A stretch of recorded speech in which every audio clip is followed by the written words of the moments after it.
Hi there, it's Laura here with your latest Mood of the Nation update. This week, optimism sits at 30. On a 4-week rolling basis, it's 28. Either way, it's 6 points below where we were this time last year. Now, I know I've said this before, but as we get closer to kind of peak mood, which is end of May, beginning of June, that -6% is really going to start to bite. And just look how that bite played out over bank holiday. Day trips down, pub visits down, even having people over to our homes is down. People went in kind of wanting a bit of a breather, and that meant that they left with no stories, very little to show for it. And of course, in recent years, in a bid for control, whether that's financial control or our personal energy or a combination of the two, we have resisted spontaneity, and there is a price to pay for that.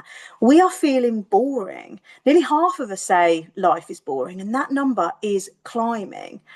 What's interesting is some things do cut through, and when they do, people grab them. Whether that's the King's visit to the States, which I talked about last week, the Met Gala, the sub 2-hour marathon. These are moments of just pure fun and theatre. They don't ask anything from us. They don't have a deeper, richer message. There's not a big mirror they're holding up to us. They're just a break in the clouds, a kind of moment to look up and feel absorbed.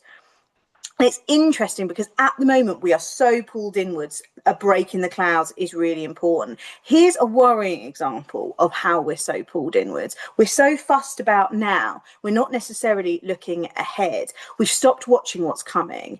The Bank of England's rate warning barely registers. It's the lowest awareness we've seen in years. And what's really telling is 35% of people who have a mortgage say one more rise would tip them over the edge. So we're fussing about the weekly shop and not looking at the bigger picture. So what can brands do to help? Well, I think the main thing is to help people move again, gently, not by cheering, but by doing.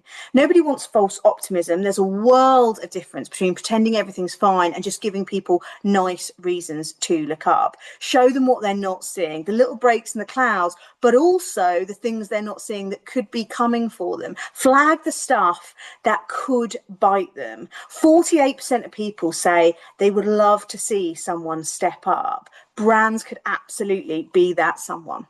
I'll see you on another one of these soon.